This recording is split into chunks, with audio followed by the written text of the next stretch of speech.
มาสูงค่ามาสูงพ่อแม่พี่น้องโอ้ยก็หลีผู้ถมยินเอาเขากูก็กูก้นค่าเอาค่าพบกันทางได้ข้าวยามเมื่อในมาลาอินค่ะเนาะเมื่อในนั้นตัวนั้นตันก็เพราะว่าเขาค่าเตะ8 โมงในบางวันก็ตันบางวันก็นานตันค่ะต้องปั่นไปมีพี่น้องเขาค่ะเนาะเขาค่าเตมัดถอมรายการจิ้นแฉแต่เป็นตอนนั้นอายุใหญ่ค่ะเนาะแต่เป็นตอนอันลำลองกะเพราะว่าจิ้นแฉเขาเขาเจ้ามีปักมีเปิงค่ะเนาะจิ้นแฉเนี่ยนะไปต่างหาทัดไปต่างหงจุ้ยเนี่ยเพราะว่าเตถึงปีใหม่ในเขาได้หังแฮนไว้ตอนตาเนอปีใหม่นั่นลองการป้ายหมากมีแต่เป็นหือลองการวานการเมืองแต่เป็นหือลองซื้อลองขายขันกุ่นก้าตั้งขายเตขึ้นเตลงเมื่อไรเรือนเดเจ้าในเขาเจ้านับไรตอกไรเฉยเตมาลาดในปันปอเมพี่น้องก้นเมืองเขาได้ทำได้ยินค่ะนะกำกันนะ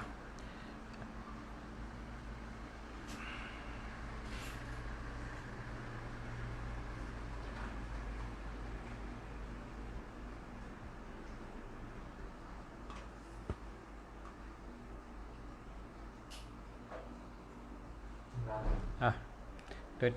วต้องได้ยินเสียงให้กำกันกำอุบด้วยก็ได้ยินเสียงผมด้วยกำเช็คด้วยกำ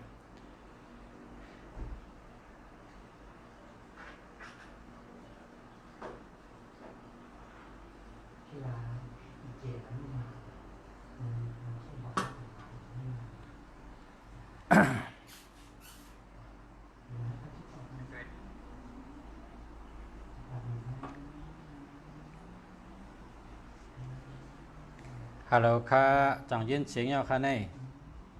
จังยินเสียงเอาค่ะจำด้วยกำนะเสียงต้องยินค่ะมีบางปอกกันนะเขาค่ะอุบกว่าเฮียก็เปิดด้วยเสียงมันมีในขณะเนาะเมื่อไหร่ก็ตรวจด้วยเมื่อไหร่เปิดด้วยเสียงอันนั้นเขาค่ะอุบกว่าเฮียก็เปิดด้วยเสียงมันมีในขณะเนาะเมื่อไหร่ก็ตรวจด้วยครับมาเฮาคาเดเฮาเข้ากว่าเนื้อเรื่องค่ะเนาะเนื้อเรื่องลองตั้งอันว่าจิ้นแฉเตมาลาดเนปันพ่อแม่พี่น้องเขาลองเป็นลองกล้าลองขายลองไปหาเงินลองไปมักมีเนื้อกำผาแต่เป็นจังหือเมืองหนึ่งแลนเมืองหนึ่งแต่เป็นจังหือเขาอยู่เมืองไทยเป็นจังหือเขาอยู่เมืองใต้เมืองใต้เป็นจังหือนั้นก็เมืองอังกฤษเขาเมืองอเมริกันเขาเมืองเปิดห้องว่าเมืองมหาอำนาจลงนั่นเป็นจังหือในก็ติลาดป้าค่ะเนาะก็เฮาคาไปฮอดถึงกันนั่นในเฮาคาแต่มีลองมาอุบในพ่อแม่พี่น้องเขาปีอันเฮาคาอยู่มานั่นนะปีเฮาคาอยู่ตัวเดียวได้เป็นปีหมูนะเป็นปีหมูเพราะช่ำป่นเฉตั้งนานในกว่าในเพราะป่นเดือน12อังกฤษเจ้าในเตเข้าเดือนที่1นั่นอังกฤษนั่นมันได้กับเป็นปีหนูค่ะเป็นปีหนูปีหมูในเตป่นเนาะเตก่อนถึงปีหมูค่ะเนาะในก็จิ้นแฉหังแฮนไว้แต่มาลัดเนื้อปีหนูในเตเป็นจังหือก้นเกิดปีหนูเตเป็นจังหือก้นเกิดปีนั่นเป็นจังหือในก็เตมาลัดเย้าก็อันป้ายหมอกมีป้ายหมากมีในเมืองกำผาหลายเมืองกูเมืองมันเมืองไทยเมืองใต้เจ้านั่นเมืองอเมริกันเจ้านั่นเตลัดป้าลองป้ายหมากมีในข้าวยำปีใหม่ในได้พอไม่เป็นน้องเขาคัดใจมาถ่อมกูวันเนาะเพราะว่าเพอมาถ่อมในได้เพราะว่าหลุดก็ให้วันเพราะในได้รีเชอร์ไลท์ทนรีเชอร์ไลท์ก็เพราะว่าเขาติดหลุดเข่าหลุดเงาอันจิ้นเฉยเต็มมาลัดอันเขาว่ามันลำลองปุ่นตาเนิ่นเข้าตั้ง1 ปีค่ะเนาะเมื่อหนังเมื่อในเขาคาหังแฮนไว้ตัดถามจิ้นเฉยก็ว่าโหมจมหับตอนปีใหม่ปีหนูนะครับปีหนูค่ำค่ะเนาะหนูเนี่ยเป็นหนูค่ำครับอันเขาขาดจะอยู่เช่ากัดในปีใหม่นะครับนะปีใหม่ใต้เขาก็เตะฮอดเมื่อพุกเมื่อฮื้อเมื่อหนึ่งก็เป็นปีใหม่ใต้ค่ะเนาะปีน้องอันตาเตะขาเข้าปีใหม่ใต้เขาก็หังแฮนเย้าเมื่อพุกเนี่ยเตะเข้าไปปีใหม่ใต้ตีเชียงใหม่ค่ะเนาะหังแฮนตาเข้าไปปีใหม่ใต้มาซื้อโคตรใต้กันมานุ่งโคตรใต้กันห่างแฮนไว้ปุ่นตะเข้าปีใหม่ใต้ในวันเมื่อพุกค่ะเนาะเมื่อพุก มือฮื้อมือหนึ่ง3 วันค่ะเขาจะเฮ็ดปล่อยปีเหมือได้วันที่25 26 27ค่ะเนาะเขาจะเฮ็ดปีเหมือได้ที่เชียงใหม่ค่ะอันนี้ก็ลองอันปีเหมือได้เนี่ยก็ฮอตมาถึงเอาในปีเหมือกำผ่าเนี่ยก็ซ้ำจำมาก็เพราะฉะนั้นเนี่ยจินเฉเตออกมาดัดลองฮับตอนปีเหมือปีหนูค่ำนะครับเนาะปีหนูค่ำ2020ค่ะ2020ก็ปี2020ค่ะเนาะ2020เพราะเป็นปีใต้เฮาห้าม2 เหง 14ค่ะเนาะเพราะเป็นปีศาสนาซ้ำ2 เหง 5 ปะ 63เห็นไหมค่ะเนาะอันนี้ก็ในปีใหม่ในได้เป็นจังหือในก็เปิดถ่อมเปิดยินอันจิ้นแชเดมาอุบมาดัดพ่อแม่พี่น้องเขาแต่ละยินค่ะเนาะจิ้นแชรับไปแล้วเทปอันนี้เด็ดเอาอุบไว้รับไว้ฐานบ่ทัด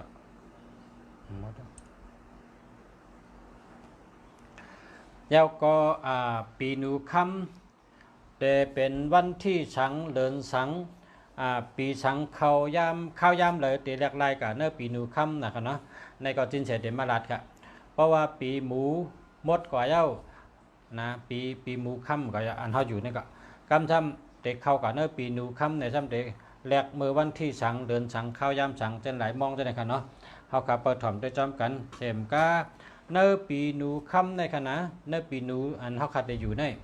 ตัวสัตว์สังเป็นใหญ่เลยเปิ้นนะครับเนาะตัวชัดสังเป็นใหญ่เลยเปิ้นเขาครับเปิดถ่อมได้จินเสด็จรัดว่าตัวชัดอันใหญ่เลยเปิ้นนะเป็นขึ้นเป็นใหญ่เลยเปิ้นเป็นคนคำเปิ้นชัดตั้งหลายนะก็เป็นสั่งซีเป็นเสือเป็นสั่งซีเป็นกูมิวชัดตั้งสิ่งนั้นเพอตีขึ้นเป็นใหญ่เพอได้เป็นเจ้ามุญใหญ่คนคำเนื้อ1 ปีเนื้อปีหนูนะครับเนาะเนื้อปีหนูพอได้เป็นอันชัดอันเขาไว้ที่1นั่นเป็นชัดเมียวเหลอพอได้ใหญ่เลยเปิ้นนะโปรแกรมไทยก็ไปอย่าทูนะอย่าทูใหญ่เลยเปิ้นจันใหญ่เลยเปิ้นนะเขาก็ปอหรือเฉนั้นก็ย้อนจิ้นเฉอุบลัดลองความผักตอนอวยพรปันพี่น้องผู้ทำยี่น้องเขา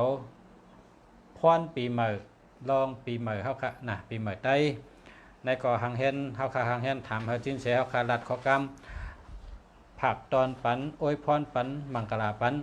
พอเมพี่น้องผู้ถ่อมยี่น้องเขาอะไรเป็นอวยพรปีใหม่ครับ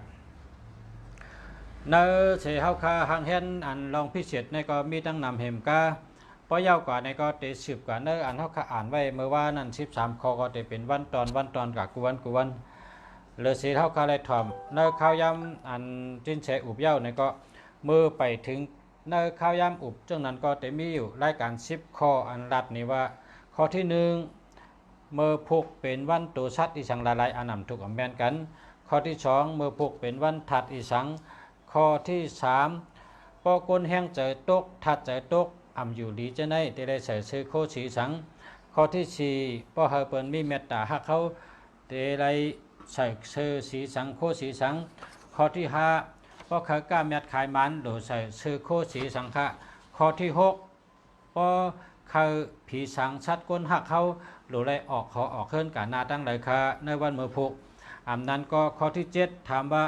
ก็เขากล้าเม็ดขายมันในได้ออกเคลื่อนกานาตั้งเลยค่ะในวันเมื่อพุกในก็ข้อที่8เมื่อพุกนั่นในวันเมื่อพุกถูกดีก่อจ้าปัทมะตีเฮ็ดลองสังฆะให้เป็นมังกรดีได้ปันพรดีปุณตาตัวเฮาค่ะข้อที่9อันโลอัมดีเฮ็ดโลไรเวนั่นมีเจิงหือหลายๆค่ะในวันเมื่อพุกและข้อที่10ถามปุณตานั่งยิงเจอป้าต้องป้าสันเถเมมันเขาโลไรสติวิทยาบีตีหลายๆค่ะเจ้าไหนค่ะเนาะในเป็นได้การจิ้นแฉอันเฮาค่ะไรมาอุบละลัดไรมาอุบมาลัดต่อปอเมพี่น้องเขา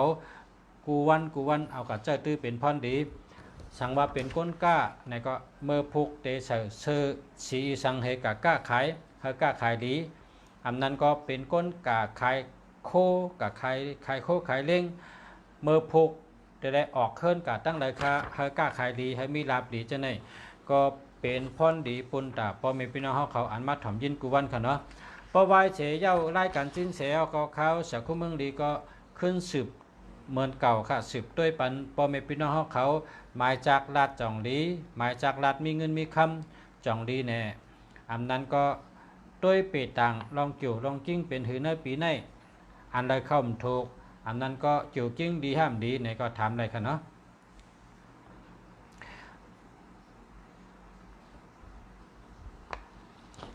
พอจากนั้นก็พอมีพี่น้องก็เขามานำเอาค่ะเฮาขาย้อนเชิญจินเฉเฮาขาเขามาอุบลัดต่อพอมีพี่น้องเขาค่ะเช่นค่ะ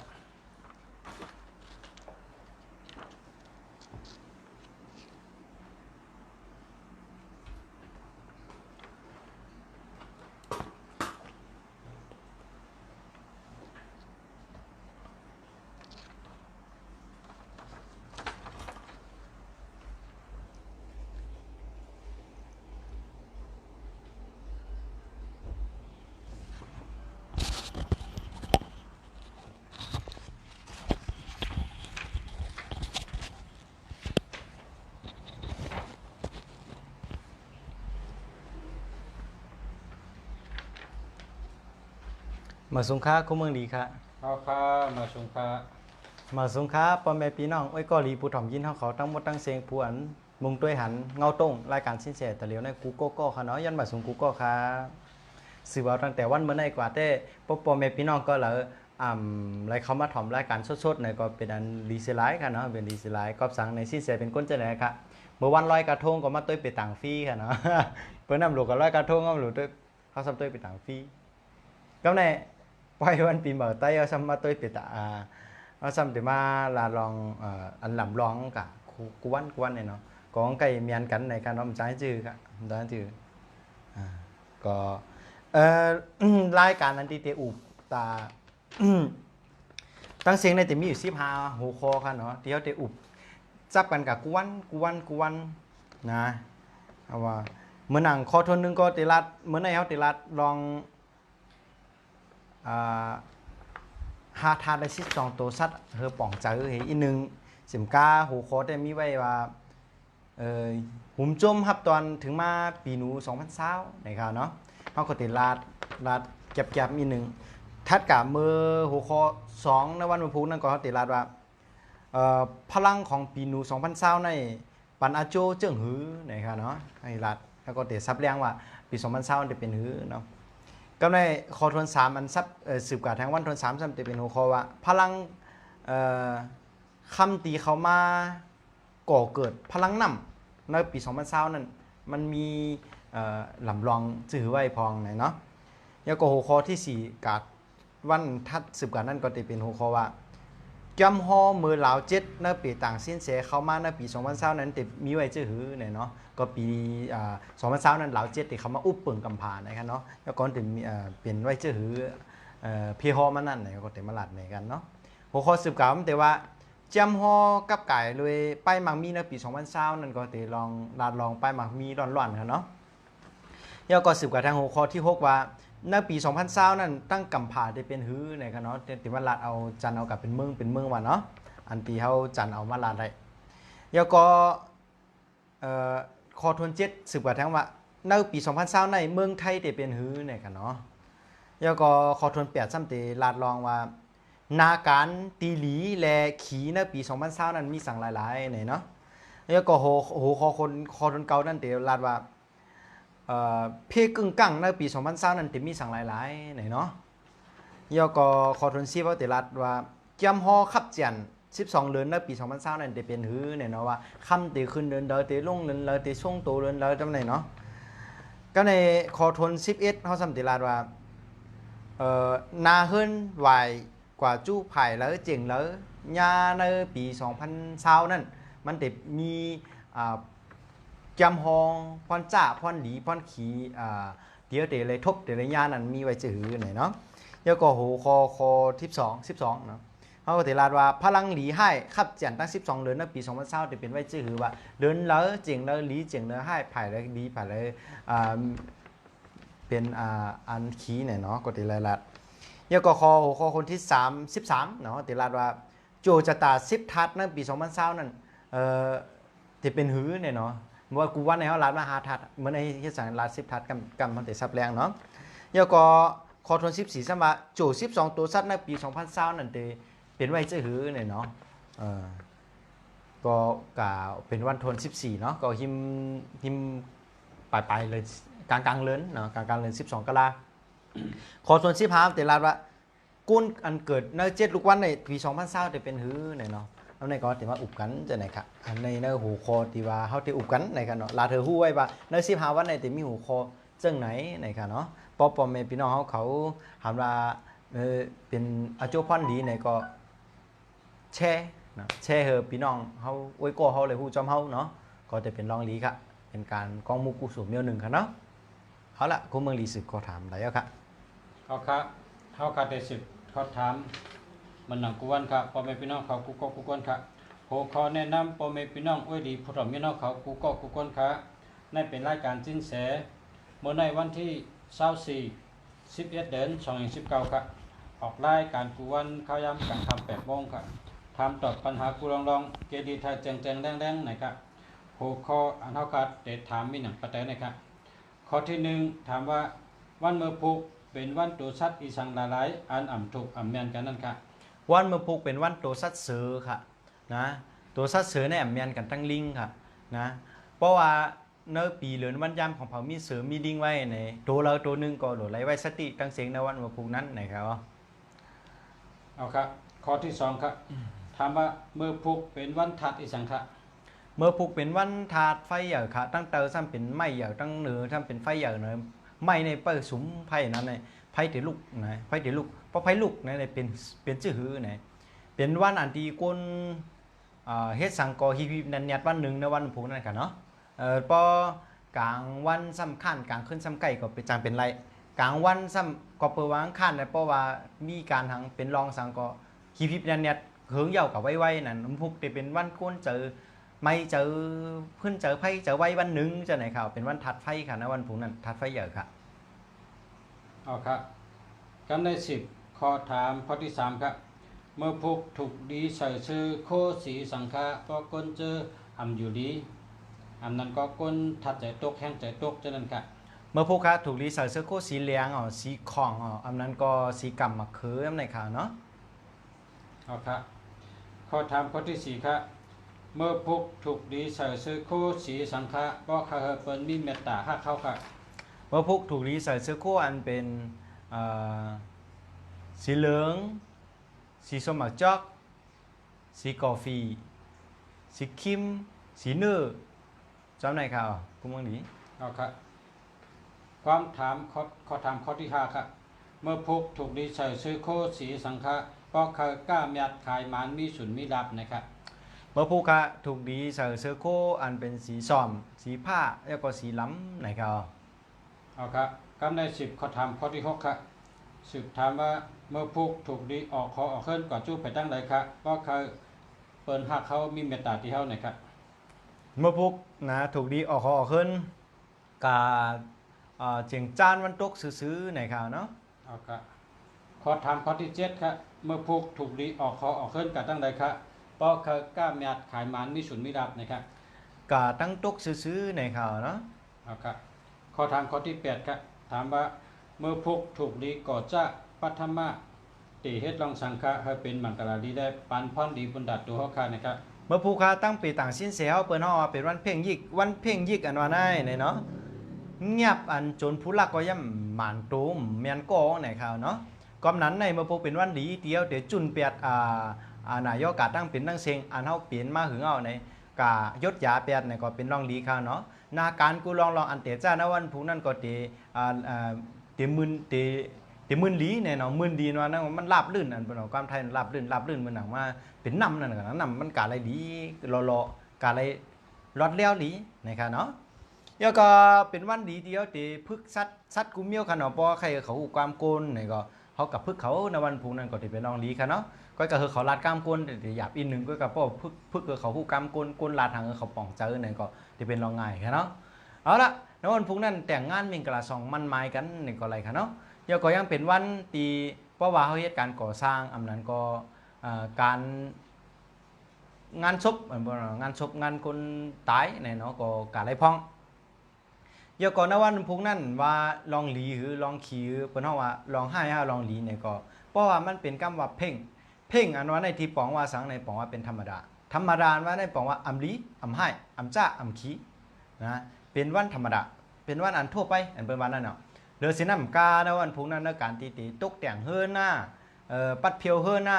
แม่หอเฮือนหน้าอธิษฐานภาวนาเอาสมาธิอำนั้นก็อ่านลิกไล่ก็เป็นลองดีวันหนึ่งเหมกาในการตีออกว่าหาเงินหาคำออกข้าวตั้งหาเงินคำเนี่ยก็เป็นลองดีนะ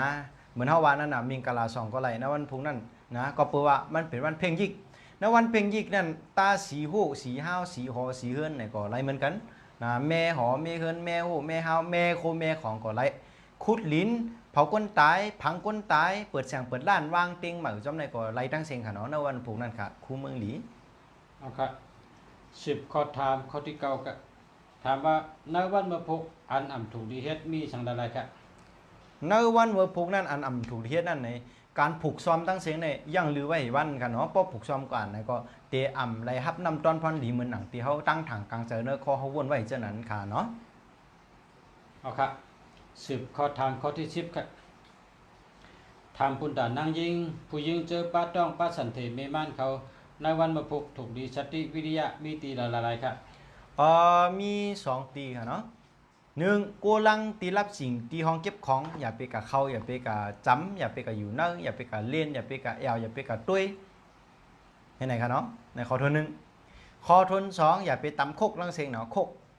คกลังเสียงเนี่ยอย่าไปตำในกันเนาะอย่าไปเงียบโคกอย่าไปกำโคกสาโคกก็เยอะนะก็กานำโคกได้หัวสุดยอดได้อันเดียวโคกนะครับว่าโคกแต่เราโคกลิ้นโคกหินโคกไม้เนี่ยดูโคกค่ะเนาะมีเจ้านั้นค่ะคุณเมืองดีเอาครับในเป็นรายการสินแสตีอุบรัดเนพ่อแม่พี่น้องเขาปันเป็นตั้งหูเอากับเจ้าตื้อในวันมาพกครับอันนั้นค่ะอุบเมื่อไหร่ทำเมื่อไหร่ก็ตาเจ้าตื้อในวันมาพกครับพ่อแม่พี่น้องเขาครับสืบเช่นในเฮาค่ะแต่มีข้อถามย่านทางสินแสเฮาค่ะ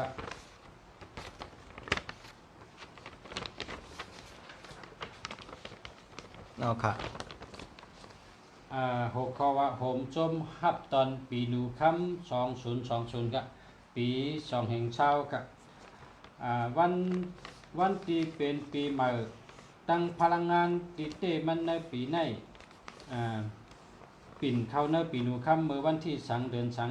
ปีสังนะครับโอเคนะก็อ่อนตั้งเที่ยวเทรัดหัวข้อนั่นไหนก็เฮาเตจี้แหนเนาะจี้แหนลองคุณมือเลียวกรรมก็เลยลาเที่ยง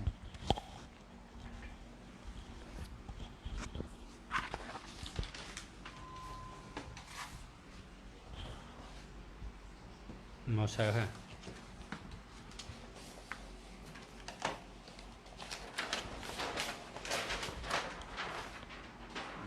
พยายามเอายืนจำไปเดี๋ยวเย็บแหนพี่น้องเขา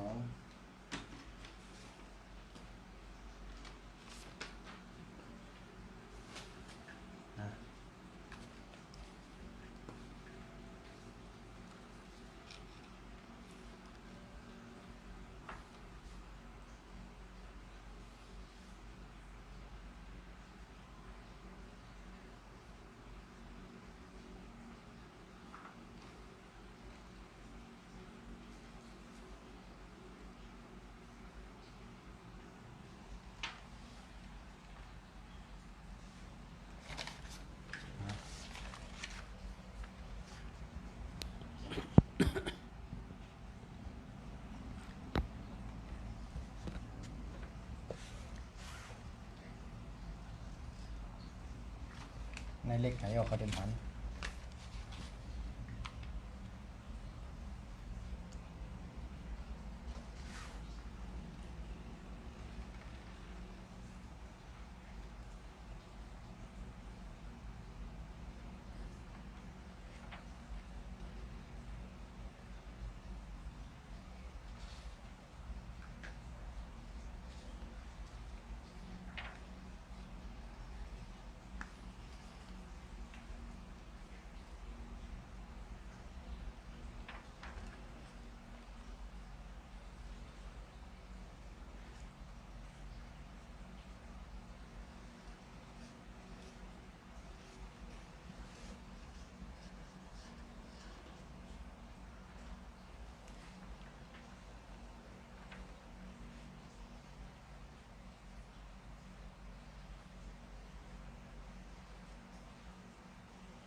เป็นนะครับของดีเนี่ย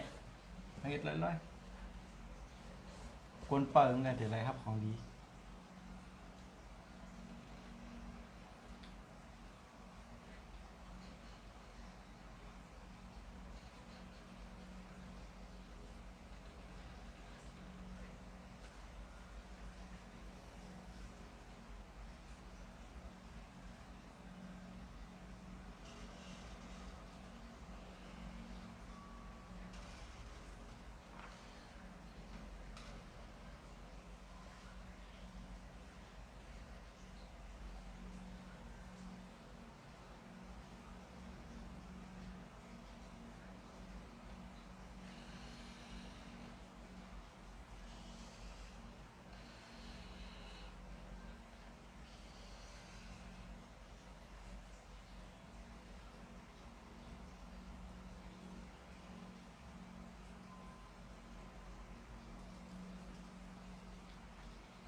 เอาครับผมไม่เป็นนอกครับ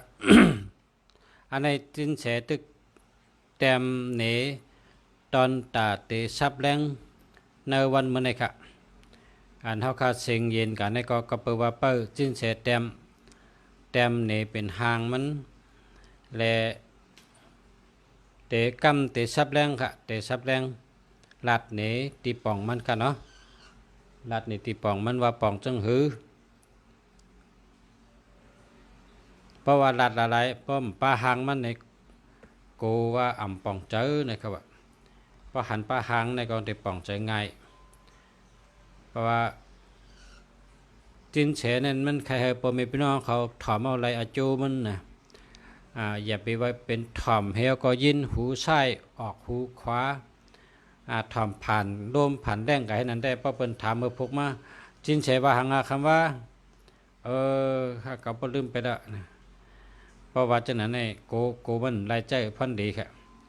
เพราะถอมแมวก็เฮาต้องไว้นะเพราะเฮามีติเจอให้เฮาเลยเก็บใจเป็นพันดีนะถอมเฮียวเก็บเชาเนอโหเจนจาด้วยเก็บไว้เมื่อเลยหลุดเจอหังเจอไรค่ะเนาะถอมหลายก็ห้องถอมเฮวนจอมในก็ห้องถอมนั่นแหละถอมแล้วก็เก็บต้องไว้มัดไว้หมายไว้ในก็ซ้ำถอมก็มีหลายเมียวค่ะเนาะอันนี้ก็ตีตึกแต้มหมูในตึกเฮ็ดหมูในก็เปิดข้าเฮิงเป็นถอมเฮียก็เก็บต้องไว้นะให้เลยเอาเจอเป็นพอนดี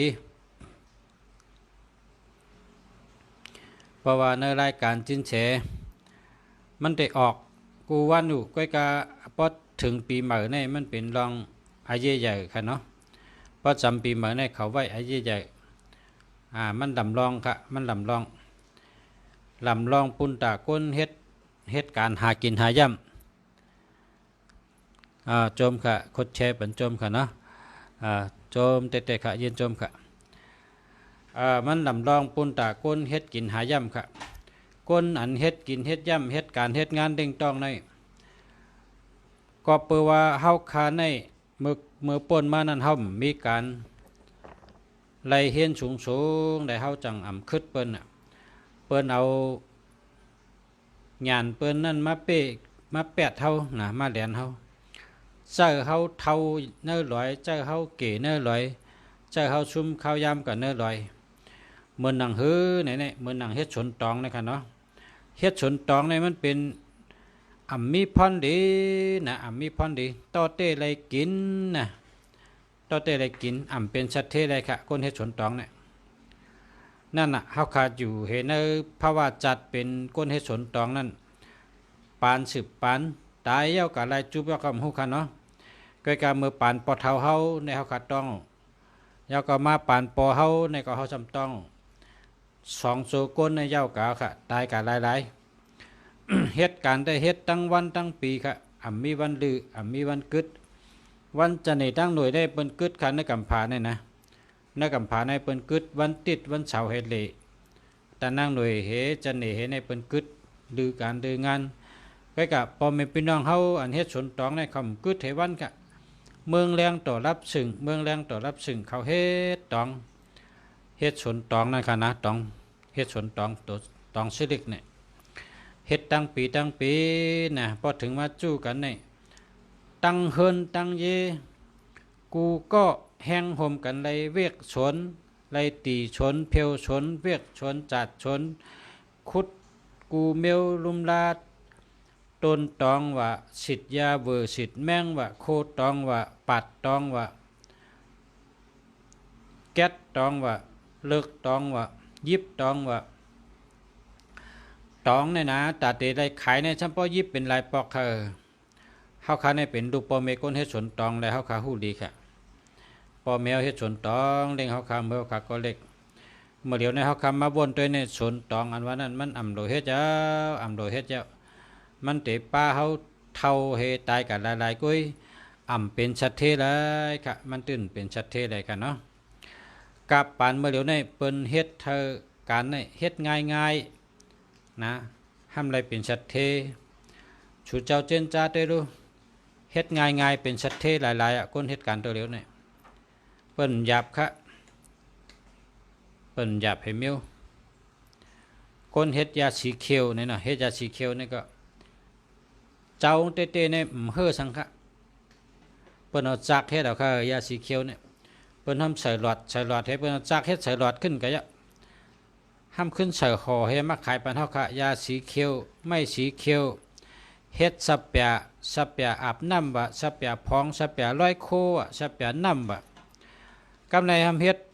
ตั้งกินตั้งย่ำก็เหมือนหนังปียาเขาเล่าเขาลีโพกระทิงแรงชาลามจ้ะเนี่ยนะบ่อยู่เมืองไทยได้ฮู้จักโมดานคาราดในชาลามนี่ก็เป็นน้ำกระทิงแดงนี่ก็เป็นน้ำเพราะว่าเฮ็ดจังได๋ขายเนี่ยเขาเจ้าในหยาบชังคะอยู่หลายๆซ้ำไรเงินค่ะเนาะอยู่หลายมีเงินเนี่ยพี่น้องไต้ว่าอยู่หลายมีเงินแม่นแต่แค่ของเขาในนัง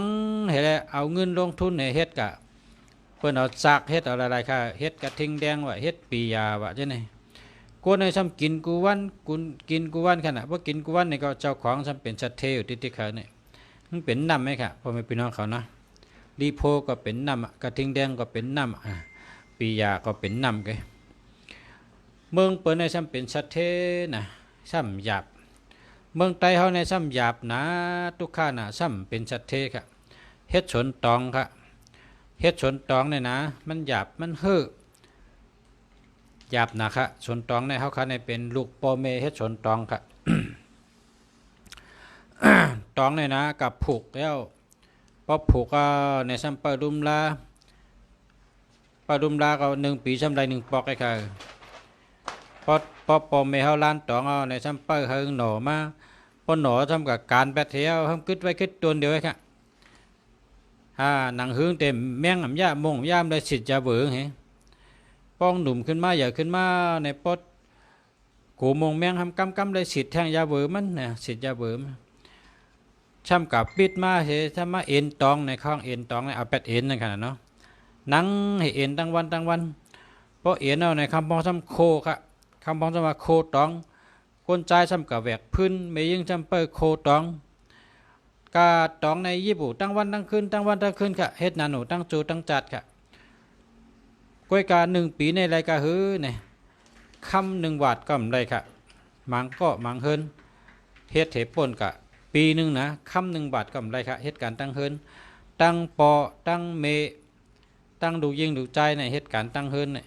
คำหวาดกำไดค่ะเฮ็ดปีนะนั่นค่ะอย่าไปเฮ็ดอ่ะพ่อแม่พี่น้องเขาสนตองนั่นอย่าไปเฮ็ดอ่ะกับปานเมื่อเดี๋ยวนี้นะเปิ้นเอาปิงหญ้าลองลักแหลมลองตั้งหู้กูมิวให้หากินเลี้ยงต้องค่ะหนังคือเขาปเตขึ้นใหญ่เหมือสูงหนังเขาปเตขึ้นเปิ้นเปี้ยงเปิ้นเหมือนเปิ้นนั่นเขาโหลหาปิงหญ้านำเขาเนาะโลหะปิงหญ้านำค่ะพ่อแม่พี่น้องเขามาหลอมตัวก้นอันมีในเมืองหลวงเนี่ยเปิ้นหมอปิงหญ้าค่ะปิงหญ้าเผยเรื่องเจอมันนะปิงหญ้าเผยเรื่องเจอมันเขาเฮ็ดการในอำเภออำหยาบชังค่ะอำเภออำหยาบชังซ้ำเป็นชัดเทค่ะคำก็มีนำเงินก็มีนำปิงหญ้าตั้งลักแหลมก็มีตีเขาตั้งกินดีตั้งกินหวานก็มีตีเขาตั้งหู้ก็มีตีเขาอันละดีอันละหวานเขาก็เลยกินโคอันละดีเขาก็เลยนุ่งตีเกี่ยวตีเชื่อมีตีเลยเขาก็เลยกะจามเจ๊จิมค่ะคนเจเนี่ยเปิดห้องว่าเมืองขึ้นใหญ่เหมือสูงนะครับเมืองขึ้นใหญ่เหมือสูงกำในเฮาคาในซ้ำวันเมืองเขาเนี่ยนะลุงเสียก็เมื่อเหลียปีไก่เมื่อเหลียเฮิรนปีน้องเขาตึกเฮ็ดสวนตองนะมันนำเขากับเขาลูกตีเฮิรนให้ลงกับตองกี้ตีเมืองปอนหัวโป่งในตึกเป็นสวนตองเมื่อเขาก็เรียกอาชักเก้าขบ10 ขบก็เฮ็ดเขากับตองกี้เขาก็หันปีน้องเจ้านั้นเฮ็ดสวนตองปนมา40 ปีเขาขาเมื่อขึ้น30 ปีไปเมื่อขึ้นก็ตึกเป็นสวนตองเฮิรนก็ตึกเป็นปุ่งจามจึงนั้นอยู่ชนก็ตึกเป็นปุ่งจามจึงนั้นอยู่อันนี้ในเขาขัดหญ้าเปิ้นแหลนเขาขัดหญ้าเปิ้นแหลนเปิ้นโกเขาเป็นสัตว์เทนั่นเปิ้นเอาการจังนั้นมาปั่นเฮาเฮ็ดนั่นอย่าไปเฮ็ดเอาชนตองนั่นนะชนตองนั่นอย่าไปเฮ็ดอ่ะมันเป็นสัตว์เทเลยครับโหลแลกลายเขาเจ้านะเฮ็ดอันที่เป็นสัตว์เทมันน่ะบ่เฮ็ดเอาให้เป็นสัตว์เทเมืองไหนเนี่ยดีนะเมืองเฮาเข้ามาอยู่ในเปิ้นผูกกับผีค่ะเปิ้นผูกกับผีแล้วก็เปิ้นได้ขายดีน่ะกับผีนี่ผูกกับผีขายก็เป็นสัตว์เทเลยนะคำพองก็ผูกง่าคำพองก็ผูกโถลิ้นคำพองก็ผูกพักมีหอพักมีแรงขายเจ้าในก็เป็นชัดเทเหมือนกันค่ะไล่นำโดยให้ชนตองค่ะไล่นำโดยให้ชนตองค่ะกระโจจินเฉดไปเต็มเย้านะข้าก็ได้อุปปมพี่น้องเขากำโกปมพี่น้องเขาว่าหายก็ตั้งเลอนายรายการจินเฉเฮาในจำเต็มดิกุติ๊กจำรัดต่อเฮาเนี่ยเนาะกระโจจินเฉตึกเต็มข้าก็ได้อุปจำหนังภาวะจัดปานพี่น้องในเมืองใต้เฮาไหลญาเปิ้นวางหมักนะครับเพิ่นฮ้องว่าวางหมักเล่นเกมนะเล่นเกมมันของคนต่อไก่นั่นน่ะเอาพี่น้องเมืองสันดอยเฮาได้ตุกค่าปียาวเข้าหึงต่อจัวชักเขานั่นเปิ้นฮ้องว่าคนตายตั้งเป็นนะครับว่าตายแต่มันตายเต้งกับก็ยังตายตั้งเป็นคั่นน่ะมันขึ้นใหญ่ได้ขนาดบ่มีพี่น้องเขามันมักมีได้นะเฮ็ดสวนตองได้นะอย่าไปเฮ็ดอ่ะพอยินขาลาเท่าไหนก็ว่าอย่าไปเฮ็ดว่าคู่มึงดีว่าสวนตองเนี่ยมันบ่เฮ็ดอ่ะนะสวนตองเฮาเฮ็ดมาเจ็มมือปานปู่เฮาปานปอเฒ่าเฮาปานปอเฮาแมวเฮ็ดมาเขาเจ้าตายก็บ่เป็นลายโจก้นเฮาจำเป็นชัดเทได้เนี่ยว่าห้ามโหลเฮ็ดอ่ะสวนตองเนี่ยฮัลโหลแลกเมลแล้วได้เงินนำโหลเฮ็ดเมลนั่นค่ะนะเฮ็ดชนหมอกก็ไรเงินนำค่ะเนาะเฮ็ดชนหมอกก็ไรเงินนำเจ้าเฮ็ดชนชังก็ไรตีไรเงินนำเมืองไทยเนี่ยนะคำพองเฮ็ดชนผักกาดลุงคำพองเฮ็ดชนผักกาดเขียวเจ้าในก็ไรเงินนำค่ะก็ว่าผักกาดลุงผักกาดเขียวเนี่ยเป็นกินกูวันค่ะคำพองขายผักกำจ้อนนะผักกำจ้อนผักบุงในก็ขายกูวันค่ะคำพองซ้ำขายผักกาดหมอกเขาผักกาดหมอกเขาลูเขาหมักเขยยาวหมักเขยม้นเจ้าเนี่ยเขาเอามาขายกูวันค่ะอันนี้ก็เลยว่าหมักมีค่ะเป็นสัตว์เทงกับค่ะเนาะเขาว่าลายเฮ็ดลายช้างในดูเล่ละให้ลายเฮ็ดอันไรเงินนำค่ะเนาะ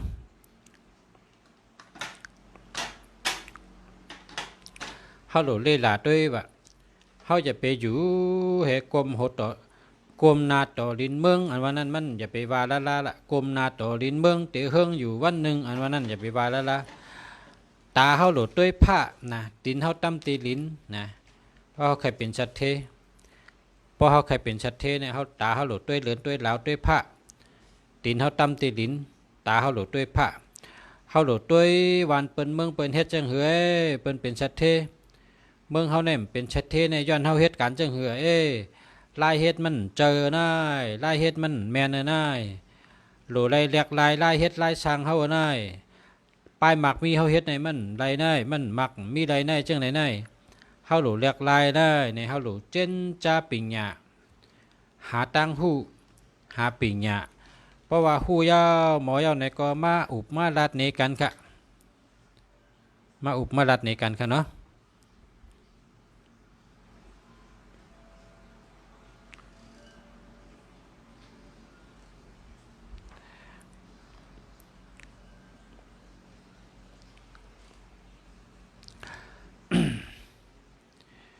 เมื่อใน YouTube ในประกาศออกมา10ข้อนะเมื่อใน YouTube ในประกาศออกมา10ข้ออัน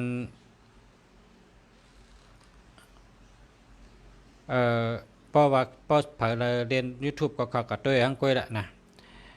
เมื่อหนังอันที่คาคุกจะไรเนี่ยคาหันกองในเอาหางก้นไห้ขึ้นมาในคาคุกจะไรก็เพราะว่ากาปานเมื่อเร็วนี่นะเพราะอันติมเป็นมงคลเนี่ยอย่าไปเฮ็ดนะเมี่ยวเลยอ่ำเป็นมงคลก็อย่าไปเฮ็ดเพราะเขาเฮ็ดจังหือเขาก็แต่ไรจังนั้นเพราะจื้อเขาเป็นมงคลเขาก็หลุดเรียกจื้อเขาให้เป็นมงคลนะเพราะอันกัดตุ้นอันชงกับจุกันนี่ก็แต่ไรชงอันเป็นมงคลค่ะป้อมเป็นมงคลนี่ก็ดีชงจุกันค่ะเนาะอันนี้ก็ใน YouTube เขาก็ห้ามค่ะตอนเดี๋ยวนี้เมื่อในห้ามออกมารายการ10ข้อค่ะตั้งแต่ในการหน้าในรายการอันกินเนื้อชัดจะในเขาเต็มเอาลงคำปันเอาลงรายการกินเนื้อชัดรายการเอานิกจักชัดทำนั้นก็ป้อลูกอ่อนจะในเขาเต็มปันเอาลงแล้วล่ะเพราะว่าลงกันในก็เขาเต็มลอกแปดจือก็นั่นเหก็มันมีเผื่อหันค่ะลงไรแต่มีเผื่อหันนะมีแต่เจ้าเก่าไว้ขึ้นได้หันขึ้นอันในรายการ YouTube ออกมากฎหมายวันเมื่อไหร่ค่ะเนาะในปี2เหงเช้าเนี่ยค่ะกฎหมายอันเจ้าหามมีอยู่ตั้งหมดมี16ข้อก่อนค่ะ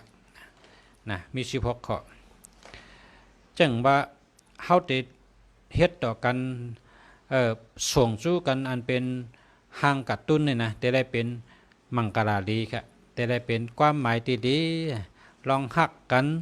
ลองดีต่อกันลองปันแห้งใจกันเจ้าเนี่ยนะอันเป็นลองอ่ำดีนั่นอย่าไปเอาลงละในการนาเนี่ยเตไลเตือนเขาเตือนสติกำที่1จะเป็นดองไม้เหลืองมาจุกะกำที่2จะเป็นไม้แรงมาจุกะเพราะไม้แรงมาในเปิ้นได้บอกเป็ดก็อะไรก็นั่นค่ะเนาะพอมีพี่น้องเขาเจออันเด่นอันเด่นเมียในโซเชียลมีเดียเนี่ยเปิ้นประกาศออกมาเย้าว่าภาระเฮ็ดอันผิดกฎหมายเนี่ยนะกฎหมาย YouTube เขาประกาศออกมาเนี่ยก็เราเฮ็ดผิดเนี่ยนะเปิ้นได้ปันชัตติกำหนึ่งเสียวแทงกำในเปิ้นได้ปันหมายแรงขิดมาเดียวนะเพราะเป็นเจ้าหน้าเฮาแห่งกำไรเพราะหึงมาอย่าไปลาดีเอาลงนะกำในมิ้วมดีมิ้วมปันอาจูนั่นนะเอาลงไรอยู่ก็เองก็ได้เป็นไม่ผัดเต็มหันกันเขาแต่มีลายมันเฮ่ไว้พอเขาตัวเขาหันขึ้นหนูแต่เปิ้นตัวหันกันนะเขาห้ามค่ะตัวเดียวเนี่ยนะออนกันเฮ็ดลองหลีในปีใหม่2020เนี่ยเด็กออกมากฎหมายลองเรียนเพจปุ๊กลองเรียน YouTube นะพอเจอคาไรเงินไรเพราะคาไรเงินจอมไรอันเฮาเฮ็ดช่างลงกันในก็แต่ได้ตุ้ยให้มันถูกจอมปักเปิงอันที่เขาห้ามออกมาในวันเหมือนไหนค่ะเพราะใครได้เงินนะมันก็เฮ็ดเจิงลงกะก็ไรเงินห้องกามลงกะก็ไรเงินนะเป็นก้นเปียกในก็ไรเงินใช่ไหมนะก็กะแต่ได้เป็นลองอยู่ในศีลในธรรมในกติกากฎหมายอุปติปักเปิงอันเขาเจ้ายอมหับนั่นก็อันที่เขาเจ้าห้ามมาอันเขาลาดมานั่น16ข้อนั่นเพราะเป็นข้อละข้อหนึ่งเขาก็ได้ขิดเช่นเดิงมาพระทางกรรมได้ขิดเช่นแดงมาจะไหนเนาะอย่าไปเอาลงจุกันนะ อย่าไปเอาส่งบันกันมันเป็นมังกระมันเป็นมงคลก็เยื่อนไว้ให้น่าใจข้างเผยข้างมันอย่าไปเอายืนปันกันนะอ่านเป็นภาพอ่ำดีนะทัดปุ่งอ่ำดีใช่ไหมห่างพังอ่ำดีใช่ไหมอย่าไปเอายืนปันกันละอย่าไปเอาส่งปันกันเนาะให้เอาส่งอันดีหลีเป็นตั้งเชื่อเจอเป็นตั้งหักกันเป็นลองปันแห้งใจกันใช่ไหมครับเนาะในเป็นมันเข้ากับด้วยอะไรครับมีอยู่ครับเพราะเพิ่มมอความไทยก็ถ่อมกามไทยก็เปิ้นก็ลาดไว้กันเนาะปักเปิงใน YouTube แลปักเปิงในเรียนเครื่องเจ้าไหนค่ะเนาะว่าเรียน Facebook ว่าเรียน WeChat ว่าเรียนอีช่างไหนไม่ทางจืงก่อนเฮาก็ไปมาว่านะอ่านออกมาเหมือเนี่ยนะ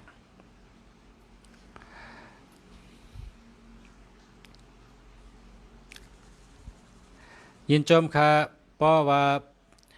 เฮาคาเฮ็ดก่อกันในก็เฮามีพรดีเฮามีอาจูเฮามีตังหูค่ะเฮาได้ตังหู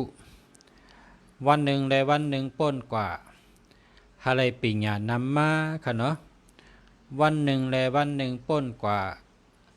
ฮาไรปิญญาตูปะวันหนึ่งได้วันหนึ่งป้นกว่าฮาไรญาณปิญญานำมา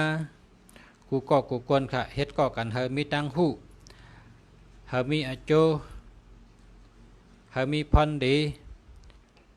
พอเฮาขาเฮ็ดก็เผอก็เย้าป้อมมีพรดีอย่าไปเฮ็ดก็ป้อมมีอาจูอย่าไปเฮ็ดก็ค่ะเนาะพอเฮ็ดก็ว่าหันวางมีพรดีก็สืบเฮ็ดก็กว่าสืบปันแห้งกว่าคนเฮาขาในมันมีญาณปิญญาออกทางเผิงมันหรือได้มีลองมีน้ำใจหักกันจอยกันยืนปันกันจอยเหลือกันปีหู้สองน้องหู้หนึ่งนะปีหู้สองน้องหู้หนึ่งขึ้นใหญ่มาสูงเหมือนกันค่ะขึ้นใหญ่มาสูงเหมือนกันก็เพราะฉะนั้นแหละปีหู้สองน้องหู้หนึ่งปึงกันนะปึงกันก็หนึ่งหู้หนึ่งอันก็หนึ่งหันหนึ่งเมียวหนึ่งก็หู้หนึ่งรองหนึ่งก็หู้หนึ่งตังเอามาเปี้ยในกันเอามาลัดในกันเฮาอันตั้งหู้อันปันพรดีนั่นเลยมีคนหู้นำเลยมีคนรักแหลมนำนะเฮามีคนมีตั้งหู้นำเฮามีคนรักแหลมนำเฮาได้ป้ากันขึ้นเยอะมาสูงเขากาบปานมาเร็วนี่นะโหลเลยมีตั้งหู้นำโหลเลยมีเจอเมตตาเมื่อหนังพระเป็นเจ้าเขาสั่งสอนว่านั่นค่ะเนาะเมตตากรุณามุทิตาอันนี้ค่ะเนาะพอเป็นกรรมไตเขาในว่าเมตตาลองหมอหักกันนะครับอันหมอหักกันในเป็นห้องว่าเมตตาค่ะกรุณาอันว่านั่นเป็นกรรมพระเป็นเจ้ามันปองว่าหมอดูกันนะครับว่าคนต่อคนชัดต่อชัดคนเขาก็ดูชัดนะอันนั้นห้องเป็นห้องกรุณาค่ะเนาะดูมุทิตาอันว่านั้นโหมจมค่ะพอเขาหันเป็นไรเงินเขาก็จมพอหันเป็นไรหลีเขาก็จมพอหันเป็นขึ้นใหญ่เขาก็จมพอหันเป็นมากมีเขาก็จมพอหันลองดีเนี่ยเขาก็โหมจมเนียดฉากโหมจมนั่นเป็นห้องว่ามุทิตาลองโหมจมค่ะอุเปกขาอันว่านั้นใช่ว่าปล่อยวางนะครับเนาะปล่อยวางอันเลตีมาและนักอกนักใจในก็ปล่อยวางนะสวัสดีครับอาจารย์ถ้าว่างโยกันไม่ได้เขาอุดเขาฮอตตะลามาถึงเอาได้แฉเมืองดีห่อทั้งคำเอาได้มาแล้วครับกันได้ครับมาแล้วครับรายการเข้มครับพอมีพี่น้องเขาจริงเสียตั้งหูเข้มได้ตอนปีใหม่ครับเอาครับปีใหม่โหขอถามแต่ถามเข้ามาว่าผมจมฮับตอนปีเหมื่อ2เฮงเศร้านะครับเนาะอันว่ามาได้เนาะเอาละพอเพิ่มเลยถ่อมยินในพาดโอกาสท่องเนาะริมดีที่เสร็จแต่แพทย์ก็ไล่โจบก็แพทย์ ไล่จบลบทันทีเนาะเพราะนั้นปั๊บเป็นโอกาสท้องครับเนาะก่อนอันตั้งแต่ถึงนั้นเนาะปี2 เนี่ยอันตึงแต่มาถึงเนี่ยก่อมปอบาทางอินก้วยเนาะเป็นปีหนูอะนะปีอันอยู่กูว่าเนี่ยเป็นปีหมูฮู้แผงมันค่ะเนาะอันปีอันตึงแต่เข้ามาเนี่ยเป็นปีหนูก็เปิดเป็นปีหนูแล้วจ่องก็เจอแคบหางพังนั่นเป็นหนูแล้วรอบในเนี่ยอะไรและรอบในเนี่ยนะปอกกำในเนี่ยมันเป็นปีหนูที่มาจอมลองอันที่สารคัดกันนะในปีในเนี่ยก็เปิดว่าปีในเนี่ยตั้งเหนืองซ้ำเป็นสางไหนตั้งซุนมาตัวไหนกันนะปีหนูปีหน้าตึ้งเดี๋ยวมาเพียงปีหนูมันเป็นปีหนูอันเป็นตั้งเหนืองซ้ำเป็นคำใหญ่นะปีซ้ำเป็นปีหนูตัวสั้นเนี่ยตั้งเหนืองซ้ำเป็นคำใหญ่กอมนั้นในจ่องของห้องว่าเป็นปีหนูคำนะครับเนาะเอาละกำในเนื้อปีหนูคำจะไหนไหนหนูซ้ำเป็นทั้งอ่ะหนูซ้ำเป็นทัดน้ำหนูเป็นทัดน้ำทัดเนื้อปีอันตึ้งเดี๋ยวมาถึงเป็นทัดซ้ำเป็นทัดคำใหญ่กอมนั้นเป็นปีหนูคำนะเป็นพยานหนูนะครับเนาะวันตีเตเรียกลายพลังงานในวันเปิดหอวันอันตีเตเตเปลี่ยนปีใหม่วันตีเตเปลี่ยนพลังงานใหม่ตีอันเจ็ดมันเนี่ยปึ้งอิงเนอเดินเหลาเจ็ดนั่นนี่เลยว่าเลยกับไก่เลยลองอันเปลี่ยนพลังงานเจ็ดในนะมันตีเข้าปีใหม่ในวันที่ในอันตีเข้าปีใหม่2 ในเข้ายาม12:40เมียนวันที่22เดือนธันวาเปิดห้องเดือน22กะลาเดือน12กะลานะ22นั่นเนี่ยแต่เมียนวัน10:40วันที่22เดือน12กะลา2เนี่ยมันจะเรียกลายปีเหมือนในวันนี้เข้ายามนี่นะฮะเฮาที่เรามาไหนให้เฮาที่เรามาด้วยไหนเฮาที่ไหนมาด้วยครับก็เปิดว่าวันไหนจะเป็นวันอันที่กำพาเฮาเนี่ยนะเป็นวันอันที่เจอกลางกำพร้าวเนี่ยมันเหง่งหาตาวันจำตีสุดจำเลอเปิดมันเหง่งหาตาวันเนี่ยนะจำเลอเปิดตาวันในตีนานคืนกวยกาซ้ำตกไวกลางคืนนี่ยาวหึงกลางวันในปอดอ่อนอินกวยก็ปุ๊บมันติดเปลี่ยนแหลกลายพลังงานเหมือนมันเนี่ยอันในเขาจะสุดเนื้อการซอกหาไปนอกสุดคำนวณดาราศาสตร์อันเจ็ดของนาซาจ่องเขาออกมาอะไรหมั่นเมียนหู้ถึงข้าวยามวันแล้วก็เหลือนแล้วก็เวลาเจ็ดจะไหนซึ่งอ่ำจะด้วยจอมหนังปกติอันทั่วไปนะก็นั้นปีหน้าเนี่ยแต่เป็นปีหนูเปลี่ยนเป็นทัดคำเป็นปีหนูคำเลินซ้ำเป็นเลินหนูเลินแรกๆเนี่ยตั้งเหนือซ้ำเป็นตาวันนั่นแปลว่าเลินได้เป็นเลินหนูไพ่ซ้ำวันอันแรกๆซ้ำเป็นเมียนวันงูตั้งเหนือเป็นน้ำนั่นเป็นงูน้ำยาก็ย่ามอันแรกๆเป็นย่ามม้าตั้งเหนือเป็นลิ้นอันนี้เป็นม้าลิ้นในกันเนาะอันนี้ปีเลินวันย่ามอันตีแรกๆเขาปีหมักเขาพลังงานหมักเพราะนั้นโจก้นเตลีเตให้ก็ด้วยตั้งแต่ข้าวยามในวันในเลินในปีในกะเตลีเตให้ก็หันอาจงกับตั้งแต่ข้าวยามในกำเหลือใจกับป้าเฮิงเปลี่ยนปีเหมือนหนังปกติโลกนั่นเนาะเพราะนั้นด้วยไรกันในไรกำเหลือก็เพื่อว่าเป็นปีนูค่ำค่ำปีนูค่ำค่ำอยู่เนินนูในปนองปีนูค่ำเนี่ยตัวสัตว์อันเตเป็นคุณหอค่ำในปีนานั่นเนี่ยก็เตเป็นนูกะนูก็เปิดเฮินเผอมันอุปเปิงเมืองเผอก็มันกุ้มกำวานเผออึ่งเผอย่องเผอวานเมืองเหรอกุนก็เป็นของคุณหอคำบานเมืองนั่นก็เปิดนั้นปีนานั่นตีตกในมือหนูซ้ำเป็นหนูคำแทงก็เมียนเอาก็เป็นปีอันที่หนูเตเป็นใหญ่หรือเป็นนักสัตว์ทั้งสิ้นเปิ้นห้องว่าหนูเป็นเจ้าเฮิรน หนูเป็นเจ้าวานเจ้าเมืองหนูเป็นโหปู่เปิ้นหนูเป็นหอค่ำเปิ้นเป็นหนูเหยาเลยเปิ้นในปีนั้นน่ะเนาะเป็นหนูค่ำนะครับเนาะใน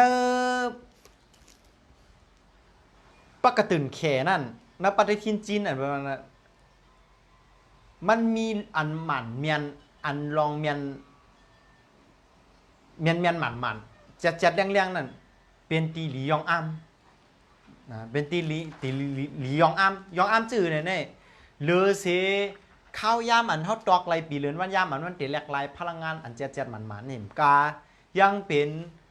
เอามาเจอในการตีด้วยปีต่างกาลาอันที่ห้องชื่อว่าปีต่างหาทัดในก็เป็นอัน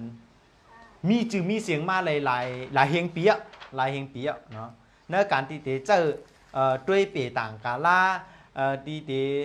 ด้วยปีเลือนวันยามที่มันเตแหลกลายกะปีนั่นเลือนนั่นวันนั่นยามนั่นขับแจนกับจอมหนังหาทัดอันเป็นน้ำไม้ไฟหลินคำนะก็เปิดในกำผาในนะมันก็โฮมป้องจู้กันในหาทัดในเต็มทนมันมีหาทัดในจู้กันนะจ่องเขาปอมาเป็นกูเมียวอันมีสายเจอเลยเมียวอันมีสายเจอพูดปอในกำผาขึ้นมาในก็มันติจอมหนังหาทัดในเอาเนาะกูเมียวในกำผาในมันเตปึงอิงเนื้อหาทัดในปึงอิงกันกับปึงอิงกันมาก้อมนั้นในตัวปีต่างหาทัดในมันยังเตเจอตักเจอตอกเจอฮอว่าก้นก้อนหนึ่งเนี่ยเตมีโจกรรมจตาเป็นชื่อหือเตมีโจกลามเงินคำอยู่ห้าอ่ำมีห้าเตเป็นสัตเทียเตเป็นก้นผาหน้าอำนั้นก็ป้ายอยู่หลีในเตลียเตให้ห้าตั้งหักในลองนาเฮิรในเตมนหลีเตจอดเชื่อใจว่าอำนั้นก็เตตุกข้าอำนั้นก็ยังเอามาด้วยอะไรหู้ย่อก็แต่อะไรเสือเสียนตังวางตื้อตังหนังเฮจัดปานนั่นเตขึ้นอย่างเหมือนซุงในก็ยังเฮ็ดไรก่อนไหนย่อก็มันมีข้อความอันนึงในปีใหม่ในตีเอาสิ้นเสร็จตีผักแต่มีข้อความว่าเงื่องแวเพเข็นเขาหารองหลีนะครับเงื่องแวเพเข็นเขาหารองหลีถอมลีค่ะนะเงื่องแวเพเข็นเขาหารองหลีนะครับเนาะเอาละอ่อนตั้งเที่ยวเตกากันนั้นเนี่ยก็เมื่อสิ้นเสร็จแหล่ว่าฮาทัดเนี่ยเป็นชื่อเหือเนี่ยเนาะฮาทัดเนี่ยเป็นชื่อนะเดี๋ยวมาซับเรียงมีกลางวันก็มีกลางคืนค่ะมีกลใจก็มีแม่ยิงค่ะมีตาวันก็มีเลินค่ะนะความนั้นนะกลางวันนั่นเป็นห้องว่าเป็นตัวผู้กลางคืนนั่นเป็นห้องตัวแม่ตาวันนั่นเป็นห้องตัวผู้เลินนั่นเป็นห้องตัวแม่กลใจเป็นห้องตัวผู้กลยิงเป็นห้องตัวแม่ความนั้นมันมีผู้มีแม่ว่าสัตว์ว่ากลว่าอากาศะแม้แต่เลินแต่ลาวก็ยังแบ่งเป็นตัวผู้ตัวแม่ตาวันเป็นห้องตัวผู้เลินเป็นห้องตัวแม่แม้แต่เลินลาวยังแบ่งตัวผู้ตัวแม่กลางวันเป็นห้องตัวผู้กลางคืนห้องตัวแม่นะกลางก้นใจเป็นห้องตัวผู้ก้นยิงเป็นห้องตัวแม่เฮียงนะตัวผู้เนี่ยแต่มีเอ็นเฮียงตีห้อนไม้ตัวแม่เนี่ยตีกัดเย็นตีเย็นแง่นะเขามาตัวกันเลยเนาะเฮียงเลยว่าตั้งเสียงนักกำผาในปึงอิงเนื้อหาทัดนะเขาเอาน้ำโหดไม่ขึ้นอย่างน้ำยอมเหมือนแม่ปกเกิดลูกก็ในลูกในแข็งแห้งลูกในมีหวานมีแห้งขึ้นมามีหวานมีแห้งขึ้นมาก็กำแม่ซ้ำเพราะว่าเกิดลูกก็ในก็เนื้อหนังตัวคิงในก็ยบย่อมกะแล้วก็บ่าแห้งในก็อ่อนกะน้ำหดต้นไม้น้ำเป็นแม่ของไม้ก้อมนั้นเลยไม่ขึ้นอย่างน้ำมดเซิงว่ะน้ำมีแห้งไม่พอขึ้นเอากะเฮ็ดเป็นพื้นเผาออกมาเป็นไผ่ไม่ยอมไผ่ขึ้นอย่างนั่นบอกว่าไม้ในเป็นแม่ของไผ่ในเป็นลูกของไม้ไผ่เผาไม่มอดเสียงเอาในกลายเป็นขี้เตากลายเป็นขี้ลิ้นขี้เตานั่นกลายเป็นขี้ลิ้นนั่นบอกว่าเพราะไผ่บอดการในตีบอกมาขี้ลิ้นไผ่เป็นแม่ของลิ้นน่ะเป็นลูกของไผ่นะเพราะขี้ลิ้นจึ้มกาในหนังนาลีแนวในเตปากปีเฮงปี หมื่นปีแสนปีล้านปีมาป้องเอาไหนเตกะเป็นแฮเล็กแฮจิ้นแฮเงินแฮคำตั้มไว้เป็นตีเป็นตั้งไผ่แล้วไผ่นั่นก้อมนั้นนะลิ้นเนี่ยห่มเอาไว้แฮตั้งเสียงนาหนังลิ้นเนี่ยก็เหมือนนาต้องแมวห่มไว้อันเป็นแฮตั้งเสียงเนี่ยก็เหมือนเฮาก้อมนั้นลิ้นเนี่ยเป็นแม่ของคำเนี่ยเป็นลูกของลิ้นโป้ใครไรคำโลกะคุดเอาทีละคะโลกะคุดเอาหน้าลิ้นนะแต่เดี๋ยวตึงสอนสู่เจ้าเนี่ยนะสอนสู่เจ้าตัวฮงจุ้ยเอาล่ะคำในเพราะว่าเอามาเอาในเปิ้นเอามาช่วยมาล่างให้มาตุ่มมาขึงจ่องมาก็ในเละๆเนี่ยเหมือนหนังน้ำก้อมนั้น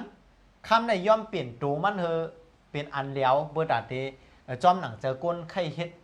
ที่เขาเธอเปลี่ยนมาหนังก้นเฮาไข่เหิมเปลี่ยนในก็คำนะ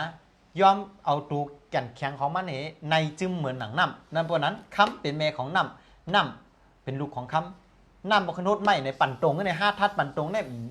ย่อมไว้คันในน้ำฮดต้นไม่ใหญ่ขึ้นมาเอากับเป็นพื้นไผ่วอดมอดกากลายเป็นขี้เตากลายเป็นขี้ดินเนื้อหลีน้ำมีเงินมีคำเอาเงินคำมาช่วยมาเผาในเหมือนหนังน้ำเอาน้ำบกขึ้นโทษต้นไม้ในปั่นตรง5 ทัดเนี่ยย้อมเนี่ยน้ำในเตเป็นลักษณะเนี่ยเตเป็นลักษณะน้ำในเตผังภาพเจ้าไหนเนาะเตผังภาพเจ้าไหนเตเป็นขึ้นเจ้าไหนเนาะเตเป็นขึ้นลงเจ้าไหนในเป็นน้ำนะน้ำก็มีตัวผู้ตัวแม่น้ำตัวผู้ก็เป็นแม่น้ำใหญ่น้ำตั้งสิ่งอันตักขึ้นมาตองอะไรตักขึ้นมาช่วยอะไรตักขึ้นมาล่างอะไรอันนี้เป็นห้องว่าน้ำตัวผู้น้ำตัวแม่นั่นเหมือนหนังอายมวยมีอายไว้เมามาช่วยเมามาอาบเมามาล่างอะไรอายไว้ปัดตั้งกัดเย็นไว้กัดเย็นเหมือนหนังเหมือนกัน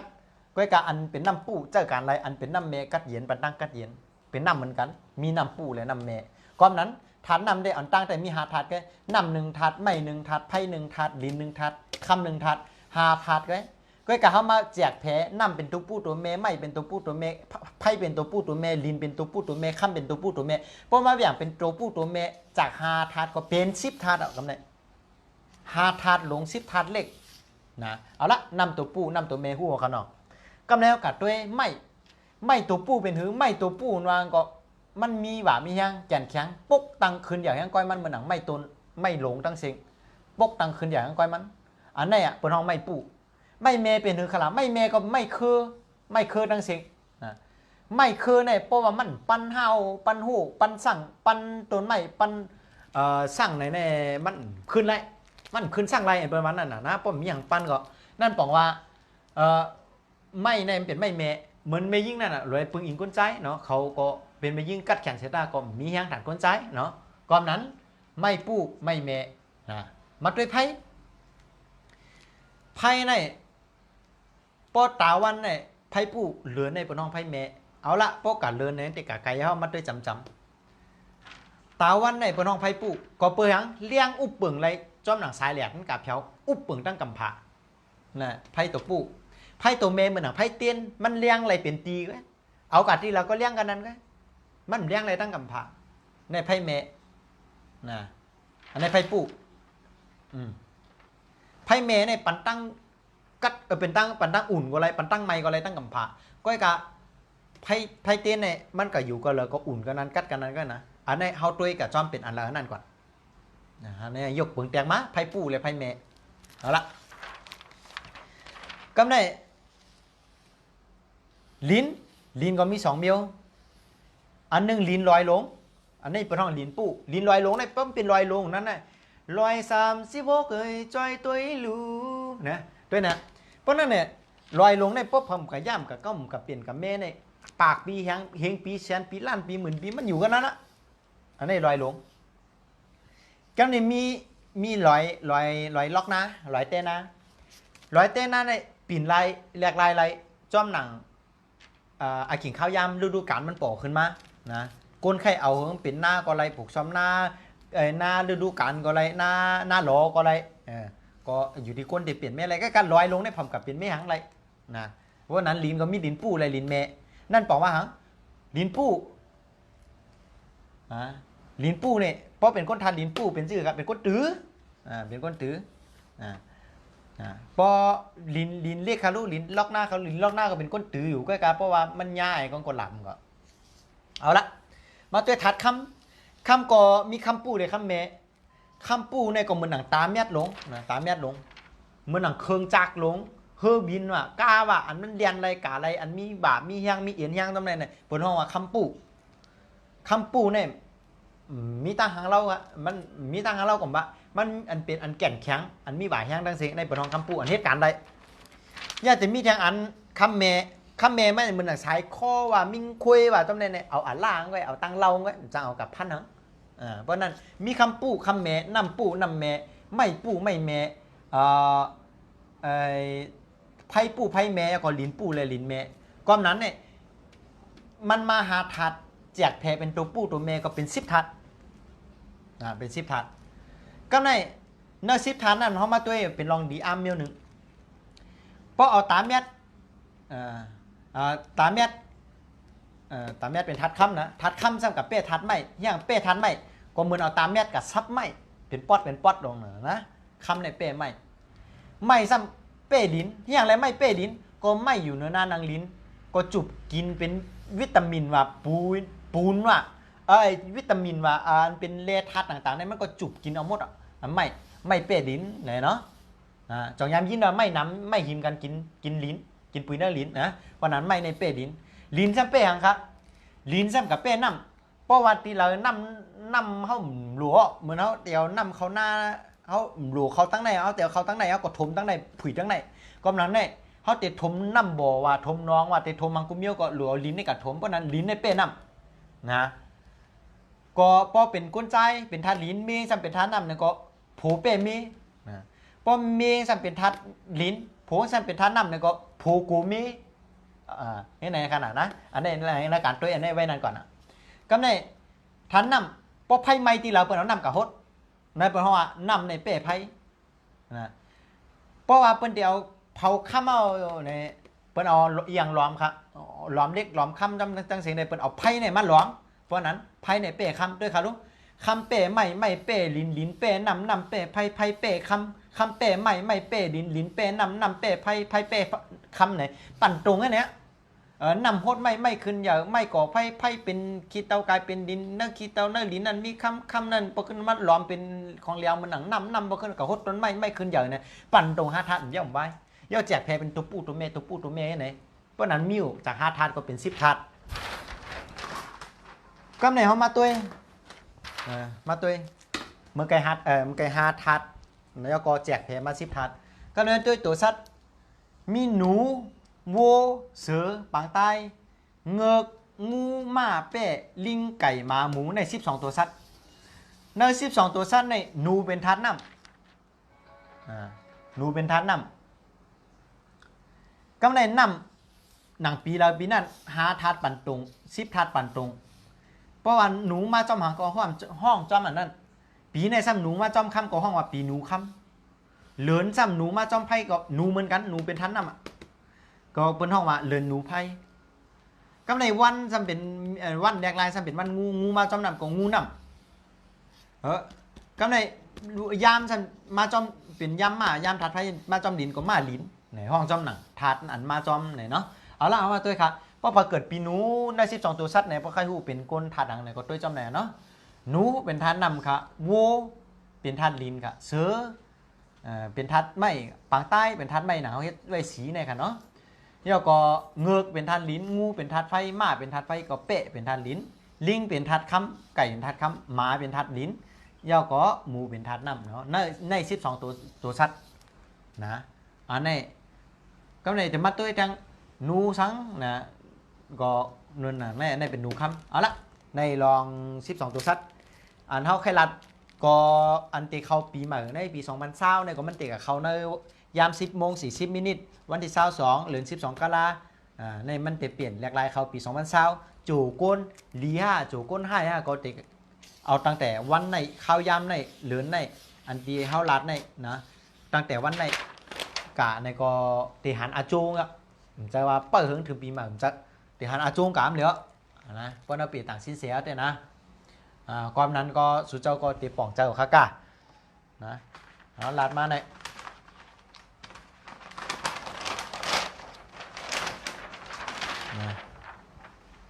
เป็นเจ้าไหนคะเนาะ เอาละอันนี้เป็นอันเฮาเดี๋ยวมาซับเลี้ยงแล้วก็วันสืบการนั่นก็จะได้ป่องใจก็เพราะเฮาลาดกันในอันนี้เฮาปูตั้งสื่อตั้งไว้แล้วพอแม่พี่น้องเขาเลยป่องเจอเลยฮู้เข้ามากันนะป่องเจอเลยฮู้ไว้สื่อไว้เส้นตั้งมันเอาละ ชุบย้อนจินเฉอุบปันพรปีใหม่ อ๋อ พี่น้องใต้ครับค่ะ อ๋อครับ ใต้ค่ะ เอาค่ะอันตั้งเตียปันป้อนก็สไตล์เป็นห้องอันนี้ใส่สินเสเนี่ยเนาะสินเสก็เป็นคนอักอย่างเมียวหนึ่งส่งปันตั้งหูพ่อแม่พี่น้องเขาเนาะแล้วจ่องก็เดเอาลัดย้อนปันอวยพรปีใหม่ไต้เอาค่ะเนาะก็ปีใหม่ไต้เฮาปีในก็เขามาไปถึงนั่นเด้อเฮาเดถ่อมกันเนาะ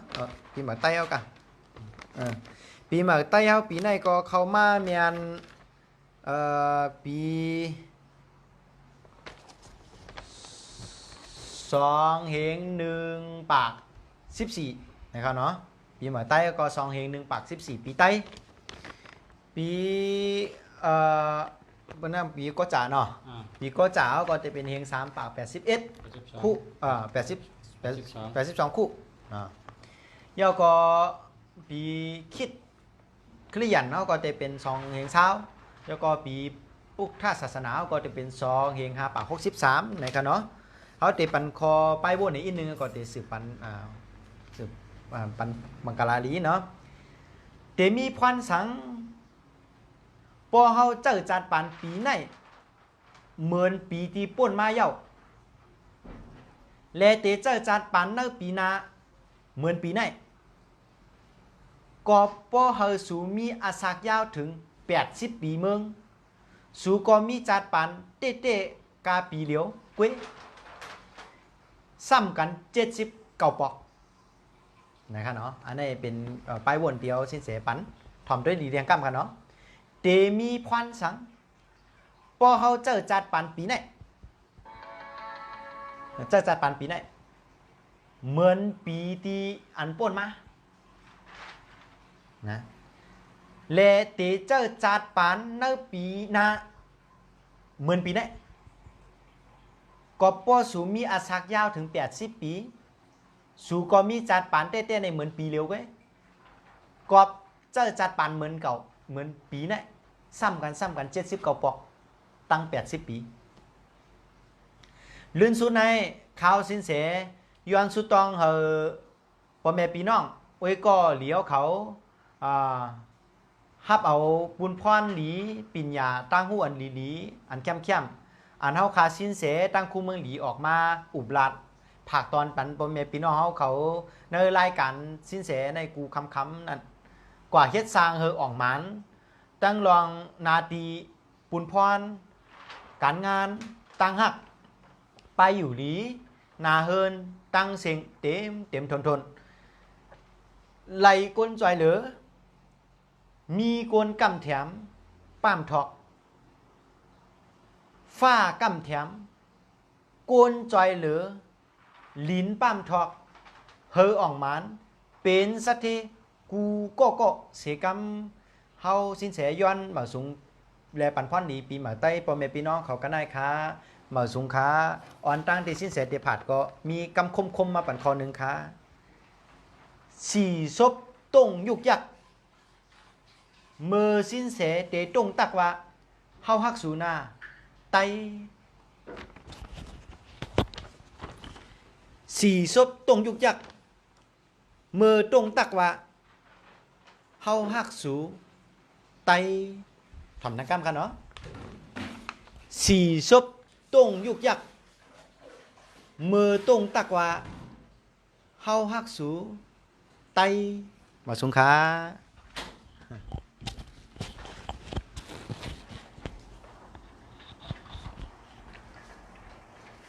มาสงขาพ่อแม่พี่น้องเขากุกคนค่ะเนาะมาสงขาก็ข้าวก็ปูว่าข้าวยำถึงเอาแหละย้อนชูปันพรเหมือนหนังจินเฉปันนั่นค่ะเนาะชุนย้อนชู